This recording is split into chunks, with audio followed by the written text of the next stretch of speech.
पर संविधान दिवस को लेकर एक जॉइंट सेशन संसद में इस वक्त चल रहा है। सीधे आपको वहां लिए चलते हैं। विस्तार और सभ्यता का सुंदर स्वरूप इन चित्रों के माध्यम से सामने आता है। संस्कृति परंपरा की वे गहरी कड़ी आज भी अक्षुण्ण है, उतनी ही जीवंत है, उतनी ही प्रेरणादायी भी। अतः आपसे सादर अनुरोध, भारत के संविधान की कला को समर्पित पुस्तिका का विमोचन करने की कृपा करें।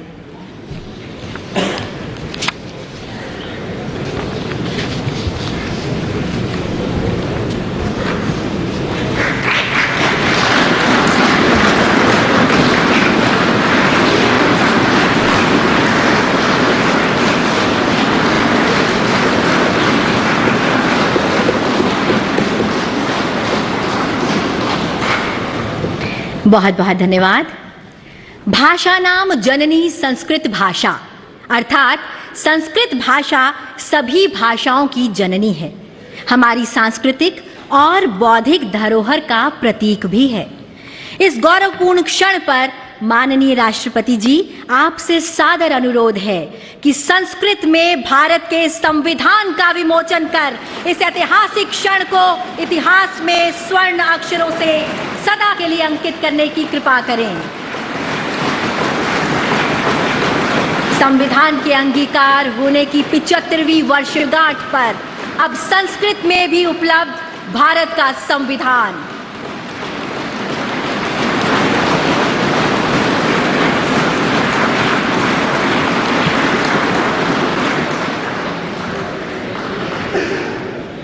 धन्यवाद।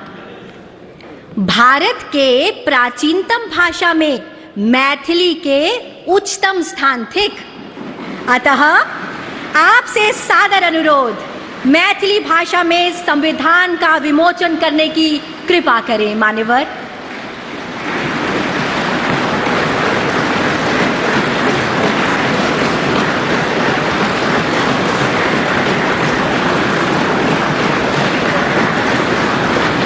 भारत की सभी भाषाओं का सम्मान और मैथिली में संविधान का विमोचन, निश्चित रूप से ये पल गौरवशाली है हम सभी के लिए। बहुत बहुत धन्यवाद मान्यवर। आप सभी माननीय विशिष्ट जनों की जानकारी अनुसार ये सभी पब्लिकेशंस लोकसभा पब्लिकेशन काउंटर पर उपलब्ध होंगी, जिनकी सूचना आप सभी को बुलेटिन के द्वारा जारी कर दी जाएगी।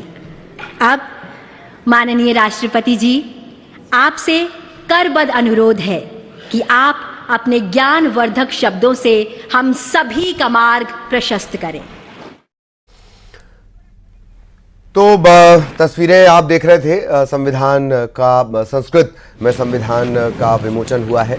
इसके अलावा भारत के संविधान दिवस की उपराष्ट्रपति श्री जगदीप धनखड़ जी, प्रधानमंत्री श्री नरेंद्र मोदी जी, लोकसभा अध्यक्ष श्री ओम बिरला जी, राज्यसभा के उपसभापति श्री हरिवंश जी, राज्यसभा में सदन के नेता श्री जगत प्रसाद नाडा जी, राज्यसभा में विपक्ष नेता श्री मल्लिकार्जुन खड़गे जी, संसदीय कार्य मंत्री श्री किरेन रिजिजू जी, लोकसभा में विपक्ष नेता श्री राहुल गांधी जी, माननीय सांसदगण और प्यारे देशवासी, संविधान दिवस के पावन अवसर पर आप सभी के बीच आकर मुझे हार्दिक प्रसन्नता हो रही। संविधान हमारे देश का सबसे पवित्र ग्रंथ है।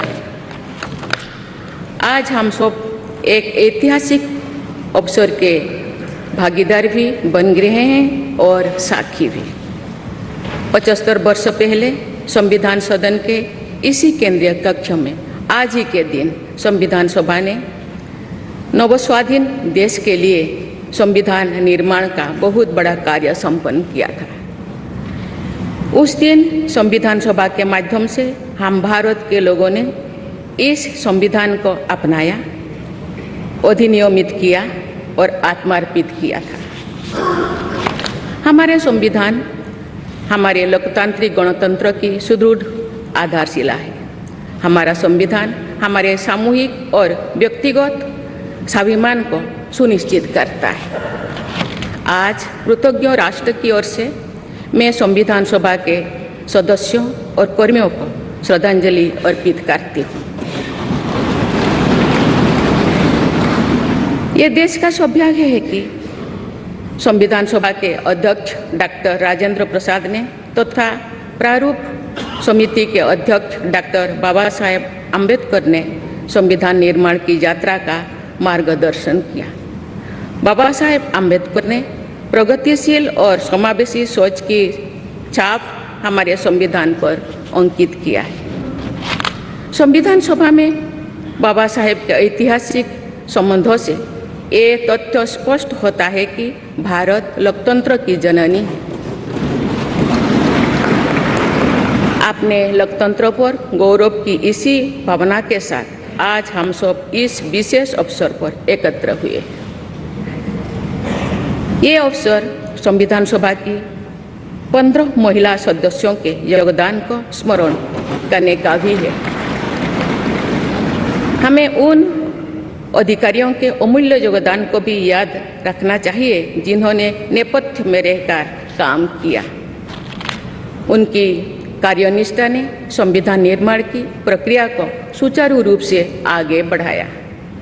उनमें प्रमुख भूमिका श्री BN राव की थी, जो संविधान सभा के संवैधानिक सलाहकार थे। मैं संविधान सभा के सचिव श्री HBR अंगगर, संयुक्त सचिव श्री SN मुखर्जी और उप सचिव श्री जुगल किशोर खन्ना को भी उल्लेख करना चाहूँगी।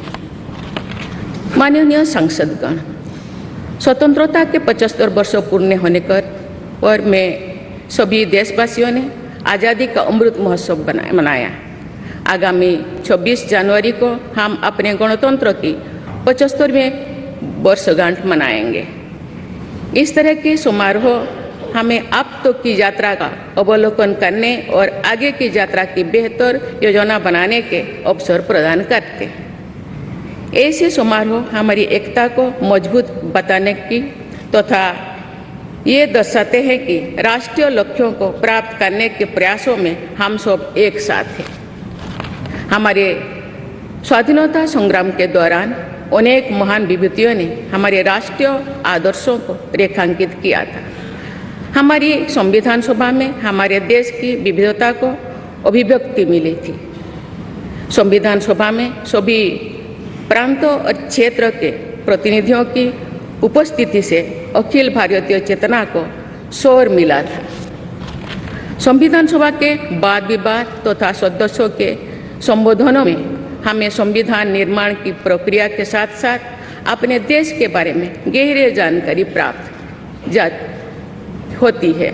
आज जिन पुस्तकों का विमोचन किया गया तथा जो शॉर्ट फिल्म्स दिखाई गई, उनमें लोगों को हमारे संविधान निर्माण के गौरवशाली इतिहास का परिचय प्राप्त होगा। एक अर्थ में भारत का संविधान कुछ महानतम मेधावी लोगों द्वारा लगभग 3 वर्षों के विचार विमर्श का परिणाम था, लेकिन सही अर्थ में ये हमारे लंबे स्वाधीनता संग्राम का परिणाम था। उस अतुलनीय राष्ट्रीय आंदोलन के आदर्शों को संविधान में अत्यंत महत्वपूर्ण स्थान दिया गया। उन आदर्शों को सुस्पष्ट और संक्षिप्त रूप से संविधान की प्रस्तावना में व्यक्त किया गया है। ये आदर्श है न्याय, स्वतंत्रता, समता और बंधुता।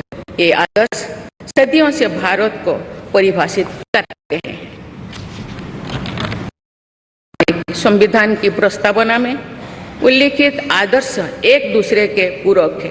समग्र रूप से ये सभी आदर्श ऐसा वातावरण उपलब्ध कराते हैं जिसमें हम नागरिक को फूलते फलते समाज में योगदान देने तथा साथी नागरिकों की मदद करने का अवसर मिलता है। माननीय संसदगण, संविधान की भावना के अनुसार कार्यपालिका, विधायिका और न्यायपालिका का ये दायित्व है कि वे सामान्य लोगों के जीवन को सुगम बनाने के लिए मिलजुल कर काम करें। संसद द्वारा पारित किए गए अनेक अधिनियमों से जौन आकांक्षाओं को अभिव्यक्ति मिली है। देश के आर्थिक एकीकरण के लिए स्वतंत्रता के बाद का सबसे बड़ा टैक्स सुधार गुड्स एंड सर्विसेज टैक्स को के रूप में किया गया है। वर्ष 2018 में राष्ट्रीय पिछड़ा बल्क आयोग को संवैधानिक दर्जा प्रदान किया गया है।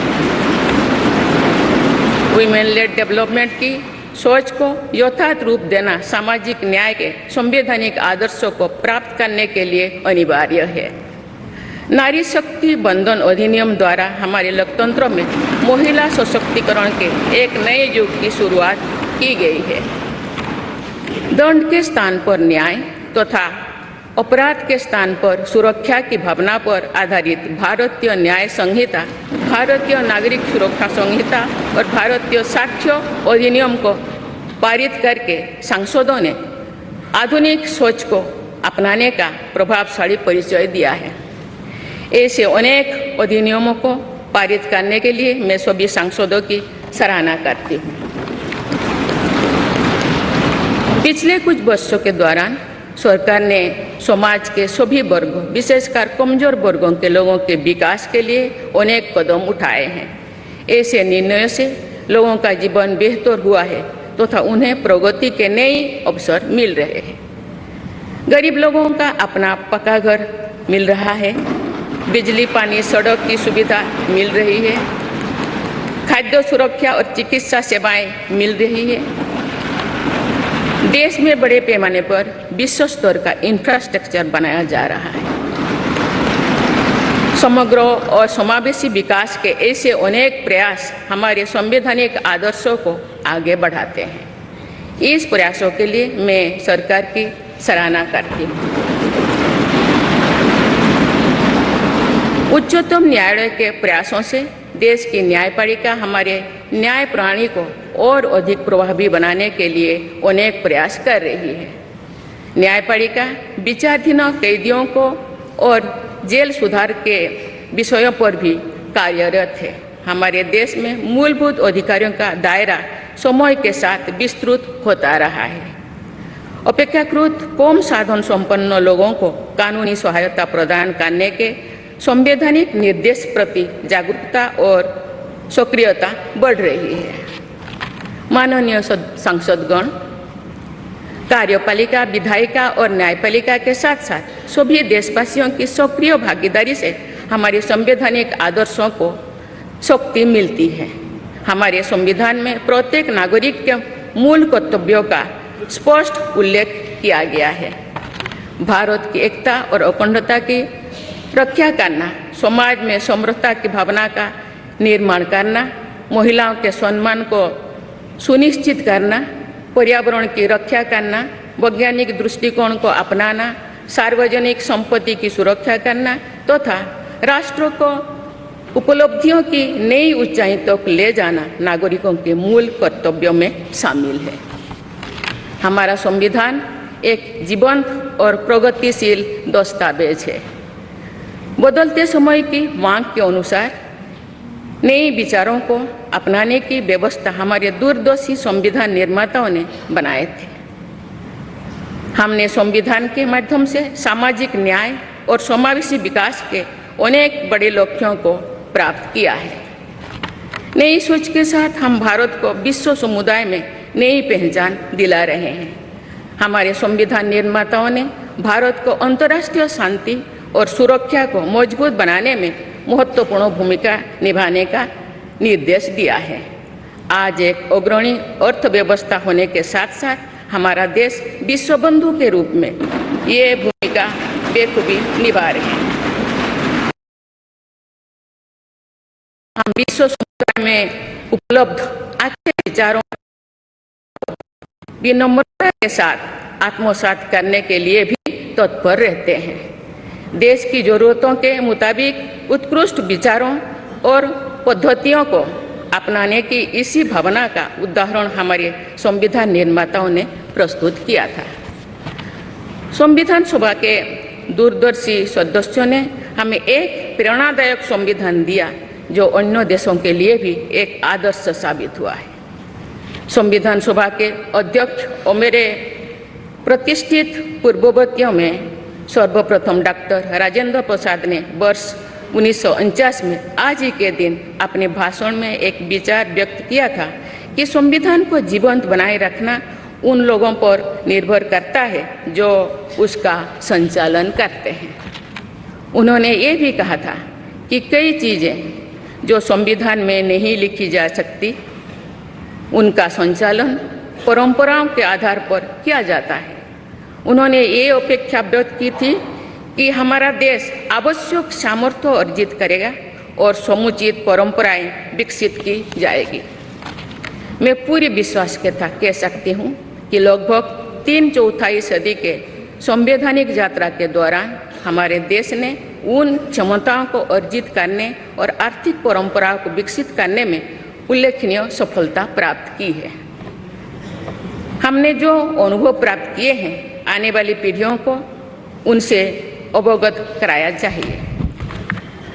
वर्ष 2015 में सरकार द्वारा 26 नवंबर को संविधान दिवस के रूप में मनाने का निर्णय लिया गया। तब से प्रत्येक वर्ष मनाए जा रहे संविधान दिवस के समारोह से हमारे युवाओं में देश के बुनियादी दस्तावेज यानी संविधान के विषय में जागरूकता बढ़ाने में मदद मिली है। संविधान के प्रति युवाओं में उत्साह को देखकर हम सब देश के भविष्य के प्रति आश्वस्त हो सकते हैं। मैं सभी देशवासियों से अनुरोध करती हूँ कि वे हमारे संवैधानिक आदर्शों को अपने आचरण में डालें, मूल कर्तव्यों का पालन करें तथा वर्ष 2047 तक विकसित भारत के निर्माण के राष्ट्रीय लक्ष्य के प्रति समर्पण के साथ आगे बढ़ें। मैं संविधान दिवस के अवसर पर सभी देशवासियों को बधाई देती हूँ। आप सभी को मेरा शुभकामनाएं। धन्यवाद। जय हिंद, जय भारत।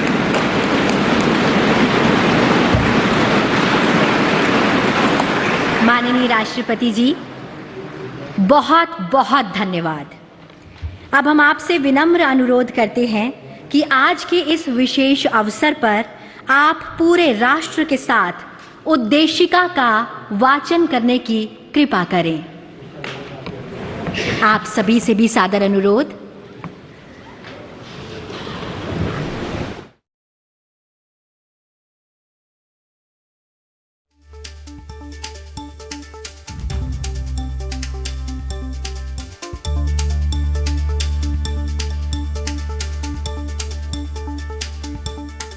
संविधान दिवस की 75वीं वर्षगांठ पर ये विशेष आयोजन इस वक्त आप देख रहे थे और क्या कुछ राष्ट्रपति ने कहा वो भी हमने आपको सुनवाया। उन्होंने शुभकामनाएं भी दी और उन्होंने ये भी बताया कि किस तरीके